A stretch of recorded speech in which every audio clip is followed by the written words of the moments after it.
नंतर तू त्याच पातळी बाहेर बघ, त्याच्याकडे आपल्याला लक्ष द्यायचं.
कलाकारांसाठी चौथी पायरी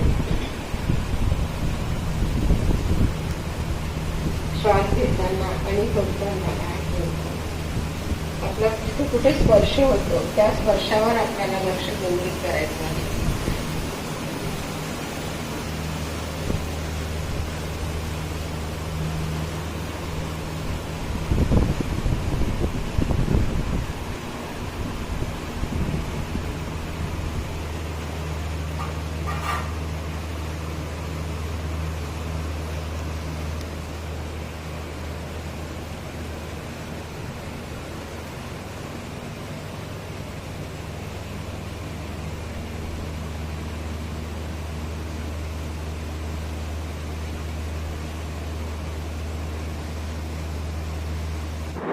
नमस्कार जोगी मित्रांनो, आणि आज आपण नागपूरच्या या जोगीनगर क्षेत्रामध्ये पोहोचलो आहोत आणि या ठिकाणी सुंदर हा उत्सव राबवला आहे आणि तथागतांच्या विचारांना समाजाच्या प्रत्येक तळागाळाच्या लोकांपर्यंत पोहोचण्यासाठी या ठिकाणी अत्यंत सुंदर हा कार्यक्रम घेतलेला आहे. आणि आपल्याकडे मान्यवर माझे सुद्धा जुळलेले आहेत, त्यांची प्रतिक्रिया घेऊया, जाणून घेऊया त्यांचं काय सांगणार आहे. मॅडम काय सांगणार? आम्ही सर्वांना मैत्रीपूर्ण जय भीम नमोबुद्धाय. मी धम्ममित्र संध्या नरवाडे, त्रिरत्न बुद्ध महासंघ दक्षिण पश्चिम केंद्र धम्मलोक जोगीनगर गली नंबर 8 हा आमचा इथे सेंटर आहे. इथे आमची धम्म चळवळ चालत असते आणि इथे दर शनिवारी हा साप्ताहिक वर्ग होतो. हा सहाय्यक म्हणजे जनरल लोकांसाठी वर्ग होतो. इथे खूप साऱ्या चळवळी चालत असतात. इथे खूप सारे कार्यक्रम होत असतात आमच्या सेंटरला. आणि आमची ही चळवळ आहे ही इंटरनॅशनल चळवळ आहे. त्यामुळे इथे धम्ममित्रांचे अभ्यास होत असतात. सिनियर धम्ममित्र, ज्युनियर धम्ममित्र, खूप साऱ्या इथे चळवळी चालत, संस्कार वर्ग, बाल संस्कार वर्ग चालत असतात इथे. आणि इथे मोठ्या प्रमाणे इथे बुद्ध धर्माचं कार्य इथे होत असते. बौद्ध धर्माचं कार्य या ठिकाणी होत असते. आज आपल्या या कार्यक्रमामध्ये या ठिकाणामध्ये मोठ्या संख्येने महिला आणि पुरुष इथे जुळलेले होते. काय सांगणार निरंतर आपल्या अशा कार्यक्रमाला प्रतिसाद मिळतो, काय सांगणार? हो, इथे चांगला प्रतिसाद मिळतो कारण हा आमचा आठवड्याचा वर्ग आहे. इथे दर सप्ताह दर शनिवारी इथे वर्ग होत असतो आणि इथे चांगला प्रतिसाद मिळतो. भरपूर लोक येतात. इथे धम्म प्रवचन होतात. आज आम्हाला लाभलेले आहेत धम्मचारिणी आर्यनीती. त्यांनी छान धम्मपदातील एका गाथेवर इथे देशना दिलेली आहे आम्हाला आणि खूप मोठ्या संख्येने इथे लोक उपस्थित होते. वैराणी वैर संपत नाही तर अवैराणी किंवा मैत्रीने वैर संपते या गाथेवरती त्यांनी छान प्रकारे इथे विश्लेषण केलेलं आहे. छान प्रकारे ती गाथा आम्हाला सगळ्यांना समजावून सांगितलेली आहे. तर सगळ्यांचा चांगला प्रतिसाद आहे इथे. त्यांचे खूप खूप पुण्यानुमोदन करते मी धम्मचारिणी आर्यनीतीचे.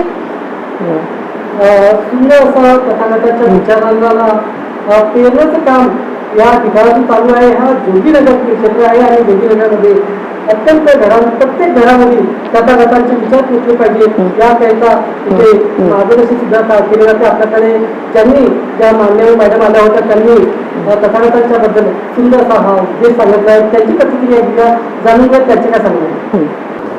मॅडम धम्मचारिणी आर्यनीती मॅडम बोललेले आहे आणि इथे सुंदर त्यांनी मार्गदर्शन केलं. काय सांगतात? तर सर्वांना मैत्रीपूर्ण जय भीम. मी धम्मचारिणी आर्यनीती. तसं संध्याताईंनी सांगितल्याप्रमाणे की इथे नेहमीच साप्ताहिक वर्ग चालू असतो आणि आता सध्या धम्मपद ह्या ग्रंथावर प्रवचन मालिका चालू आहे. तर ह्याच्यापूर्वी सुद्धा आदरणीय धम्मचारिणी शांतिगीता यांचं प्रवचन झालेलं होतं. त्यांनी सुद्धा अतिशय सुंदर प्रवचन दिलेलं आहे.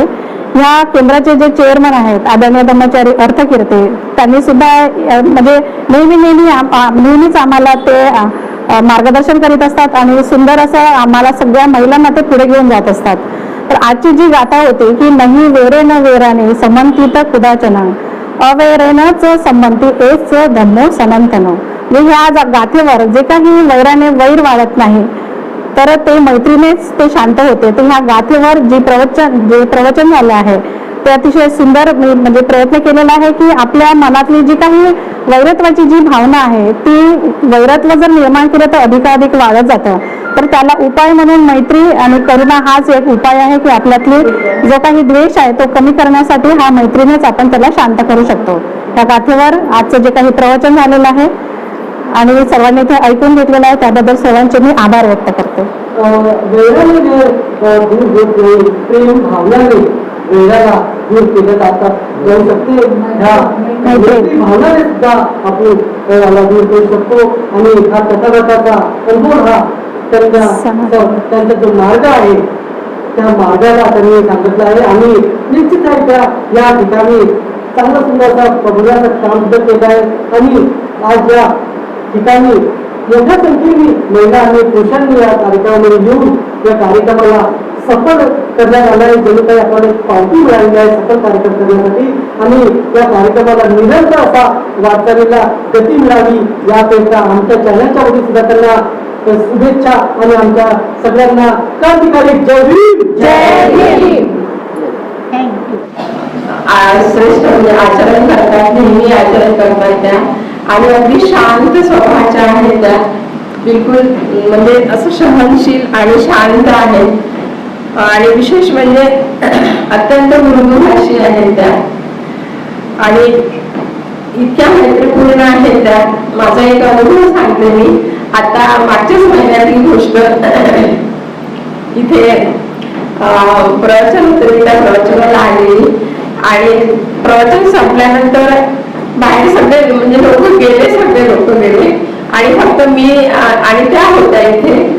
आणि मला घ्यायला माझा मुलगा यायला खूप वेळ होता तिथे, तेव्हा रॅल्या वगैरे चालू होत्या, तो फसला होता त्याच्यामध्ये, तर खूप वेळ मला वाट पाहावी लागली.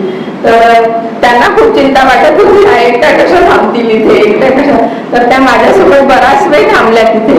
मी त्यांना ऍक्च्युली त्यांना बाहेर जायचं होतं, कुठल्या तरी एका प्रोग्रामला त्यांना जायचं होतं, त्यांना उशीर होत होता, तरी पण त्या तिथे थांबल्या माझ्यासाठी. म्हणजे अशा वेळेला मी एकटी सोडू शकत नाही, मला बरं नाही वाटत आहे बरं. तर मी म्हटलं नाही, असं काय नाही, तुम्ही जाऊ शकता, जागा. त्यांना खूप विनंती केली मी, पण त्या म्हणजे बराच वेळ थांबल्या माझ्यासाठी.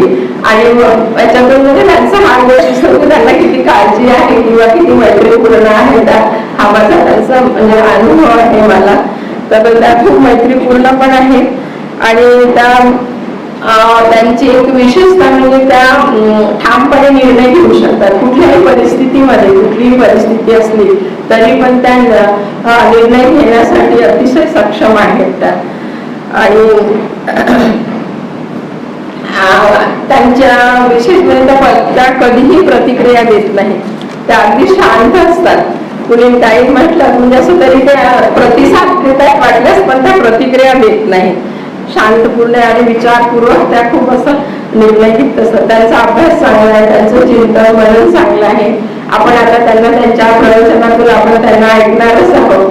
तर इथे आणि विशेष म्हणजे त्या दानशूर पण आहेत खूप, कारण त्या कुणीही त्यांच्या दारावर गेलं, कुणी त्यांच्या घरी गेलं तरी त्यांना त्या असं सहसा म्हणजे खाऊ पिऊ घातल्याशिवाय, त्यांचं चांगला आदरातिथ्य केल्याशिवाय त्या जाऊ देत नाहीत कुणालाही. त्या इतक्या त्या म्हणजे मृदू स्वभावाच्या आणि दानशूर आहे. तर आपण आता त्यांना प्रवचनातून ऐकणार आहे. तर मी तिथेच थोडक्यात त्यांचा परिचय थांबवते आणि त्यांना विनंती करते की त्यांनी आपल्या प्रवचनाला सुरुवात करावी. अतिशय सुंदर असा परिचय करून दिला. तर उपस्थित आदरणीय धम्मचारी अर्थकीर्ती, शांतिगीता, आर्यधारिणी, तसेच धम्ममित्र, सहाय्यक बंधू आणि भगिनी, नामाचा मैत्रीपूर्ण जय भीम, नमो बुद्धाय. अतिशय सुंदर परिचय करून दिलेला आहे. प्रयत्न करत आहे मी तसा करण्याचा. आणि प्रथमतः मी जी शनिवारची जी टीम आहे त्या टीमचे मी खूप खूप आभार व्यक्त करते की त्यांनी मला ही संधी उपलब्ध करून दिलेली आहे.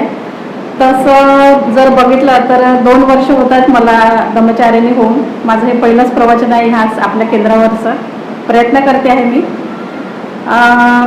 ह्यापूर्वी जी काही धम्मपदावर जे काही प्रवचन मालिका सुरू होती ती चित्तमग्गावर होती. चित्तमग्ग झाल्यानंतर यमक वर्गावर सुरुवात करण्यात आली. तर त्यापूर्वी बऱ्याच जे काही धम्मचारिणी जे काही इथे प्रवचन दिलेले आहेत त्यांनी धम्मपदाची सुरुवात जी काही प्रस्तावना असेल ती त्यांनी व्यक्त केलेली असेल.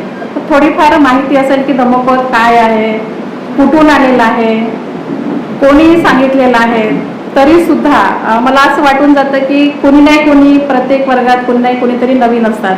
तर त्यांना सुद्धा थोडीशी आयडिया यावी, थोडीशी कल्पना यावी म्हणून मी थोडीशी प्रस्तावना सांगण्याचा प्रयत्न करते की धम्मपदाची सुरुवात होण्यापूर्वी भगवान बुद्धाला एका ब्राह्मणाने प्रश्न विचारला की तथागत मला तुम्हाला एक प्रश्न विचारायचा आहे.